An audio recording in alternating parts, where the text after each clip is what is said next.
26 जनवरी सन 1950 को जब भारत की पार्लियामेंट में बाबा साहब द्वारा लिखा गया संविधान अंगीकृत कर लिया गया, स्वीकार कर लिया गया, तब बाबा साहब डॉक्टर भीमराव पार्लियामेंट के बाहर थे जी और मुस्कुरा रहे थे।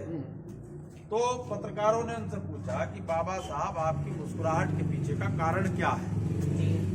तब उन्होंने कहा था कि आज मैंने संविधान रचकर एक ऐसी व्यवस्था का निर्माण कर दिया है कि अब रानी के पेट से राजा पैदा नहीं होगा, बल्कि खेत खलियान मजदूर किसान रिक्शा चालक ठेली फड़ी वाले के वोट की ताकत पर राजा पैदा होगा, ये उन्होंने कहा था।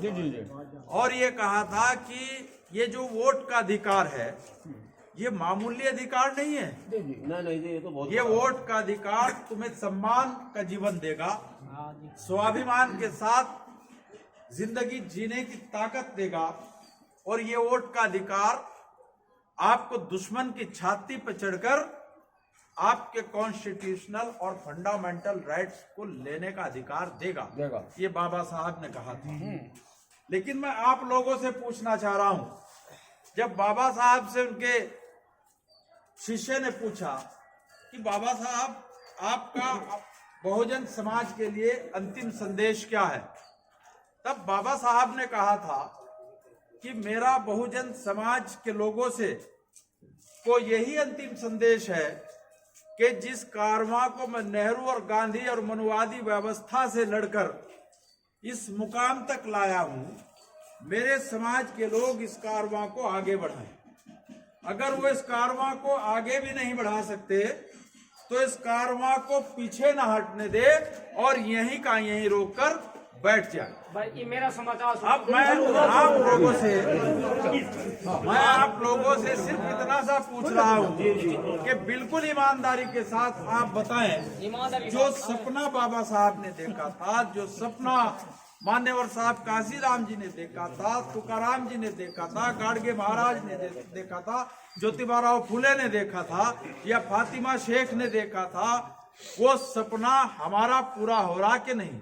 आज हमारा कारवां, जब बाबा साहब ने मनुवादी व्यवस्था से लड़ाई लड़ी, जब उनको स्कूल के अंदर क्लासरूम के अंदर बैठने नहीं दिया जाता, जब उन्होंने लड़ाई लड़ी, जब उनको पढ़ने के लिए किराए का मकान तक नहीं दिया गया, बैलगाड़ी पर बैठने का उनको अधिकार नहीं दिया गया, पहाड़ तालाब में जहाँ सुअर कुत्ता टट्टी कर सकता था लेकिन हमारे लोग वहाँ पानी नहीं पी सकते थे, उस व्यवस्था से लड़के बाबा साहब ने इतने बड़े हक अधिकार हमें दिए।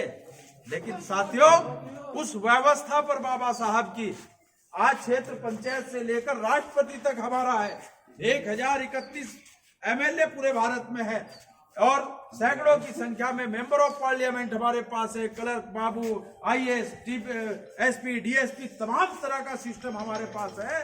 लेकिन क्या हमारा कारवां आगे बढ़ रहा है? आगे बढ़ने के बजाय हमारा कारवां लगातार पीछे जा रहा है, लगातार हमारे लोगों की हत्याएं हो रही हैं। मैं पिछले दिनों जेल गया था, वहां का दौरा करके आया। जेल में 80% मुसलमान हैं और बाकी 19% 20% जो है वो सारा एससी समाज है। अगर वो सट्टे का काम कर रहा तो थैली भी लगा दी, सुल्फा भी लगा दिया, ये भी कर दिया, सारे हमारे लोगों का उत्पीड़न हो रहा है। अब अगर इस व्यवस्था से हमें छुटकारा पाना है, कहीं ना कहीं तो गठबंधन करना होगा। बात बाबा साहब का साथ दिया था मौलाना शौकत अली ने, मौलाना मोहम्मद अली जौहर ने, जब उन्होंने मनु स्मृति नाइंसाफी के निजाम को जलाया तब उनका साथ दिया था अब्दुल हमीद ने। गांधी को हमने लीडर मानने से मना कर दिया था, बाबा साहब को अपना लीडर मानना था।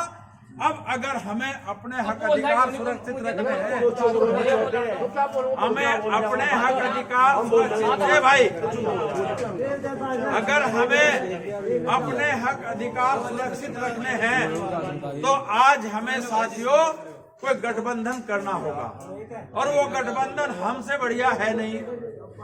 हम आपका कदम कदम पर साथ दिया है बाबा साहब के दौर में, आज हम चाहते हैं वो आपका और हमारा वो गठबंधन, क्योंकि आज अगर भाजपा के नाइंसाफी के निजाम को जो संविधान बदलना चाहती है, उसके साथ अगर आप और हम इकट्ठे हो जाएं तो हमारी लड़ाई आसान हो जाएगी। ठीक है, हम बसपा के विरोधी नहीं, हम मायावती के विरोधी नहीं, बिल्कुल नहीं, क्योंकि हम बाबा साहब की अनुयायी है। लेकिन देखना ये पड़ रहा है कि उस व्यवस्था से अकेले टकराव वो नहीं निपट पा रहे हैं। और ऐसे में 1,30,000 वोट मुस्लिम है, आपका बड़ी संख्या में 1 लाख के लगभग। हाँ, तो जितना अगर हमारा आपका गठबंधन हो जाए तो हम बड़ी आसानियत के साथ इस व्यवस्था से लड़ सकते हैं। बाकी मामलों में तो बैठ कर के बाद में मामले निकल जाएंगे।